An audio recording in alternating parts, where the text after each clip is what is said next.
for couples, I often say to them, I say, hey, no one goes to the altar saying I do, thinking that one day you might say, what have I done, or what do I do, or how do I do this? I don't know what to do. And so I really look at getting under the hood, the nitty gritty, and disconnect is the root of divorce. And so it's not about just, okay, what brought you guys together, but what has the potential to pull you apart. Right.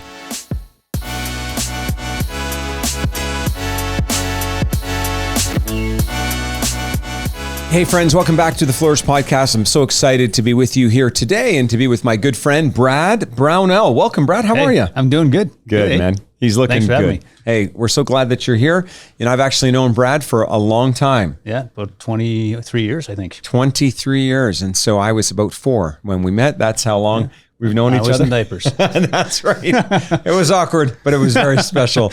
But actually, true story, we've known each other for about 23 years, and it's been so cool to see you, Brad, in your journey and how you've grown, of course, first in your life, obviously your relationship with God and your relationships with people, of course, your lovely family, your career, all of those things. So why don't we start letting everyone get to know you a bit? So tell us a little bit about your story. Sure. Yeah. Thanks, Abe. I live here in Calgary with my beautiful family, as Abe had mentioned, but I was born in the Middle East, which is Ontario. That's right. And so I was born out there and raised out there, and was adopted into right from birth, actually, with my twin brother, and together into a Caucasian or white community and family. So that shaped me into being the whitest brown man that you'll ever meet. And so truly, I don't like spicy food, and I don't have any rhythm in my hips. No like rhythm, eh? Yeah, just like me. Yeah. But so I was raised out there. And so for me, growing up, I had 7 siblings on my biological side. I had 4 on my adopted side, youngest on both sides. And so, but, growing up, had the privilege of being placed into a great community, provided for as well. And that's also where I found my faith as well. It shaped my core. However, my home life was not reflective of that, even though it was intentional. In fact, it was quite toxic, unhealthy, and not a great place to be in growing up. And so all my siblings actually were in and out of the house and left quite early as well. And my dad, he was there, but he wasn't engaged. And so I actually never had an actual conversation with my father until in my mid-20s. He actually had the first conversation with me. Okay. And so, that actually led to a lot of dysfunction in the home, all of us as kids. And this would have been your adoptive dad. Yeah, right? Adoptive dad, yeah. And the family, the marriage, my parents' marriage was quite toxic. The treatment in the home was not great.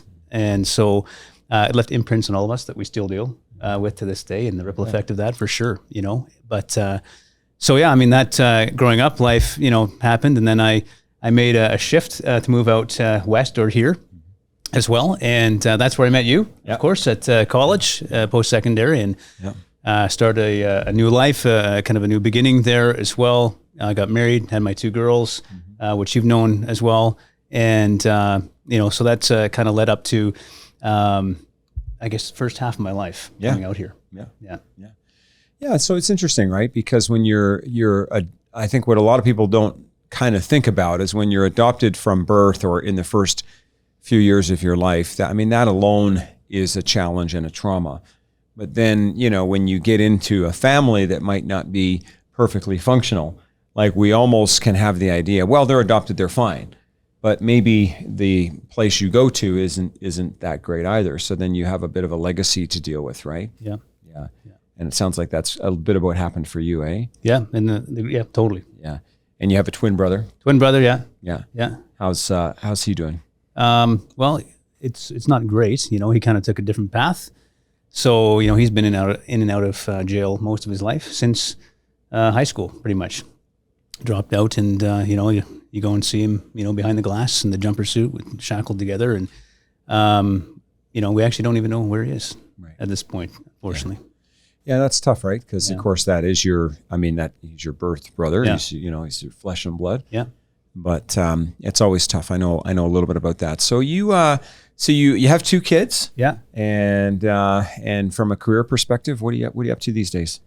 Yeah. So career perspective, I'm of course I'm doing a ministry as well, and helping co-lead in a church, and then as well as I'm a relationship coach, and I do wedding ceremonies as well. So I was just out in Banff doing a wedding yesterday, and as well, that was great. And so but a lot of things led up to that too. So yeah.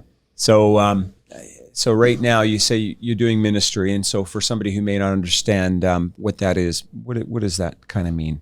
Yeah, so I'm a pastor of a Christian church, and so for me that means kind of guiding people spiritually and personally in their lives for positive, flourishing life and success. And so, and then you do weddings as well within the church, but also outside. Yeah. So, tell us how somebody could reach you if they're looking to get married. Hey, you can get married today if you want. You just give them a call. Yeah, but, they could. You could do it right now, right here. So, that's right. But for sure, I officiate wedding ceremonies. I've done that for about 15 years, and done relationship coaching for over 20 years for couples. And you can reach me on my Instagram, officiate at officiate Brad, as well. And I do them locally. I do them, all around parts of Alberta and the mountains, and people come from all over the world to do them. And so I get to connect with couples all over. Very cool. Yeah. So tell us about relationship coaching. And tell us what you're doing there and what's happening with different couples you might be working with. Yeah, for sure. So I've been, like I said, doing relationship coaching for almost, over 20 years now. And often on a weekly basis, it had been, and so I guess just a little bit of a journey backstory to some of where it's at now too. After coming out here and setting up my life and getting things going, and things were going quite well. There was a big turn of events that shifted big time a few years ago, and so simultaneously all at once, everything went upside down for me, and in my own marriage. There was some challenges that were there that you kind of it surfaced, you work on, and you move forward on. And then later on in my job as well, there were some challenges there as well. But then all of a sudden I got blindsided in my own marriage, and really blindsided. And so despite working on it, it was an irreconcilable outcome, and I became an instant full-time single dad, taking care of my girls for quite a while as well.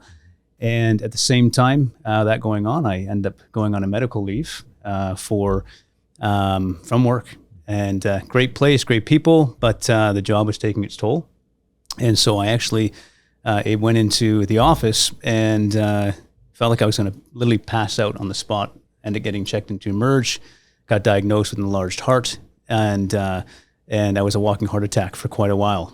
And at the same time that was happening, my oldest daughter was also experiencing some serious symptoms that we couldn't figure out what it was. She was being diagnosed for every disease you can think of. Ended up spending 2 years at the Children's Hospital, every single week there, twice a week, other appointments. She ended up getting diagnosed with a disease, 20 pills a day. And then my dad, who I'd mentioned earlier, ended up dying really fast at the same time, actually on Father's Day, which is coming up.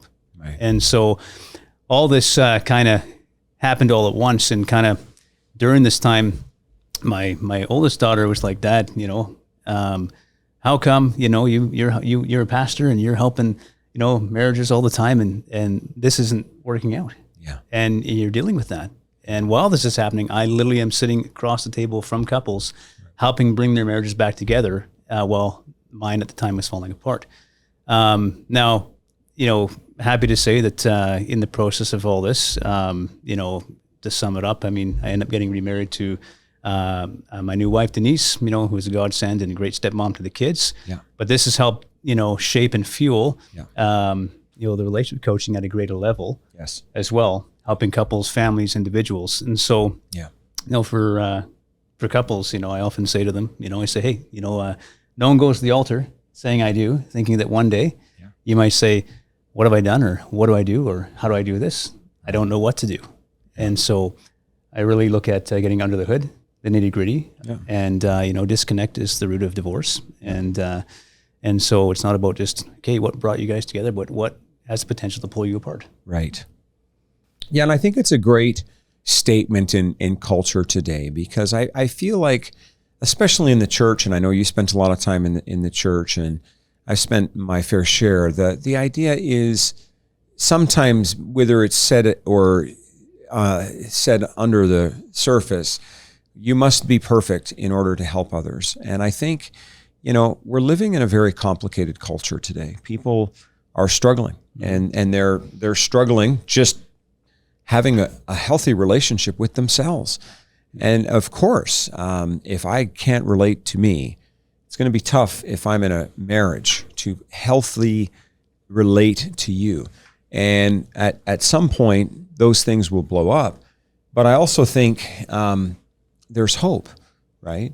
And it's like you said, you do have to get under the hood a bit. You have to have some courage to get vulnerable, and maybe be willing to bring somebody else into the picture, because I might be stuck in my patterns and she or he might be stuck in theirs, but somebody coming alongside of both of us without an agenda beyond our health and well-being can be very helpful. Absolutely. Yeah. Absolutely. One thing I say to couples as well, and, because a lot of times couples they're not necessarily looking for, relationship coaching. Yeah. They're looking for the happy moment, the wedding, and, they're in that honeymoon stage. And like I said, but down the road, things can surface, things can, just on an individual level, our own brokenness, our own insecurity, our own baggage, our own blind spots can trigger and create situations. Yeah. And most people don't really, they spend more time investing into the wedding ceremony and the cost of that than they do even thinking about investing into the relationship. So true. And so, with couples, I say, hey, when you're driving down the road in your car, and that engine light comes on and you see it, you have a couple options. You can either ignore it, pretend it's not there, and you know what, the car is going to keep driving. It's going to feel fine, but eventually the engine's going to blow, and it's either going to be a very costly repair, or it's going to be a write-off, or even though it feels fine in the moment, take it in for checkups. AK, do your coaching, do your counseling, be accountable. And get the help and advice that you need to set you up for success, and you'll drive smoothly and longly and successfully to the end of your destination in that regard. Right on. Yeah, and so based on some of the things that you've learned, I guess, from not only your own personal experience, but also as you've journeyed with other couples, what are some just pieces of advice you could offer for anyone in a relationship? Maybe it's romantic, maybe it's just a friendship, but just some tips for nourishing that healthy relationship. Yeah, no, for sure. So like I said, the root, of relational breakdown and divide is the disconnection element. And, a lot of people, they make a covenant promise, but then find themselves compromising that out of a need for a connection that has not been met in the relationship. And there might be the affair, there might be the spending, the alcohol, there might be the whatever, external behavior there. Yeah. But the root is how you prioritizing, protecting, and nourishing your connection as a couple, and honoring that together. And so the boundaries around that, meeting each other's needs, and honoring that is so important, because it doesn't take much. And so, it's, if you're hungry, if you go to Hungary, you're going to eat something healthy. Yeah. But if you're starving, and you're in a vulnerable position, you're going to see that McDonald's drive-through, and you're going to go through it and be like, hey, I'm going to have this. Feels good in the moment, feels like crap later on. And it's the same thing with the relationship. You need to nourish, prioritize, and honor the connection, meet those needs, and value that, and set the healthy boundaries around that. Otherwise, you will find yourself compromising for connection, even though you made a commitment. That's right. Yeah, and it's interesting because you can't, I also think that a lot of people don't appreciate that, we spend more time studying for our driver's license than our marriage license. And so we just sort of run into marriage. It feels good. I love the person. And even if you don't formally get married, I mean, we get into common law relationships, and there's no judgment here. It's just, what was your blueprint? What was your preparation? What did it look like for you to prepare? Because if I got to study for my driver's license, then for a marriage or a common law relationship, I can't just expect that I'm going to show up and just get it right without some preparation. Yeah. Well, and it's funny you say that, because right now, my oldest daughter, Kiana, she's at home. School's off today. I don't know why. All these different exam days. But so she's actually working on her driver's course. Okay. Right. Yeah. And she's got to plow through that right now. But it's exactly what you said there. And I actually said to both girls, we have very open, honest conversations about relationship life and everything. And when they go to date and such, but there are materials and resources that they said you have to read and go through this and discuss with us to help you. Yeah. Yeah. I mean, set yourself up for success. Yeah. It's amazing how, I guess it's maybe the hormones, the chemicals, whatever. We just feel like I'm in love. I don't need it, But when those hormones or chemicals in your brain wear off, which they will, doesn't mean you're out of love. It just means that you're human. What sort of structure do you have in place? And so, thanks for this today, Brad. How could somebody get a hold of you if they wanted to reach you? Yeah. So again, you can go to my Instagram. It's at Officiate Brad, and you reach out to me there to message me. Officiate Brad. Yeah. Okay. Not very complicated. Officiate Brad. You could also check out Brad on our church website, hopechurchyyc.com, hopechurchyyc.com. And there's a little form, contact us, and you can fill that out, and for sure it will get to Brad.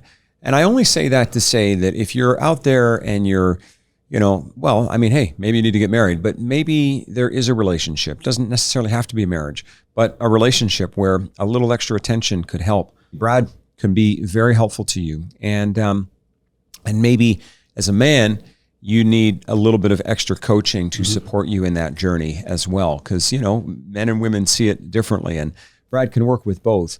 But I also think that sometimes men have a need for a little bit of extra support. I don't know what your thoughts are on that. Yeah, absolutely. And I've actually done that with many couples, where you do the couples coaching and relationship, counseling and coaching with that, but then one-on-one with them, I'm doing that currently as well, because there's your two individual people coming together. And so there are, I'm totally available for that. I've been doing that for years with couples all over the world, and happy to do that as well. And like I said, if you're getting married, hey, reach out to me as well. I've been a part of some amazing teams, some of the top in North America, so you'll get the best for sure. And but yeah, I'm here, and I say to couples, you're gonna have an amazing ceremony for sure, but I don't just care about your ceremony. I care more about you.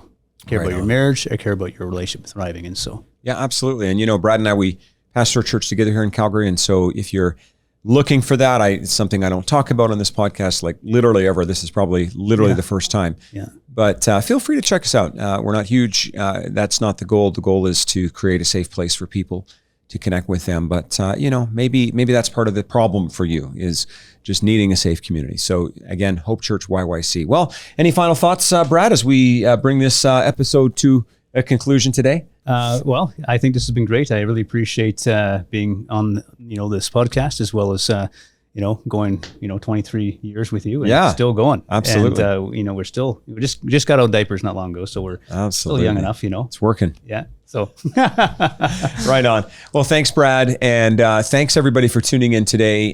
We really, really love our audience. And so, hey, we'd love to hear your comments. If you got comments, feel free to pop them in there below, and things that you agree with today, things that resonated, things that you disagreed with, because we're here for you, and we learn from every comment. We learn from every one of our viewers, all of our audience. And so make sure you tune in for the next time. Thanks so much. And thank you, Brad. Yeah, thanks. All right.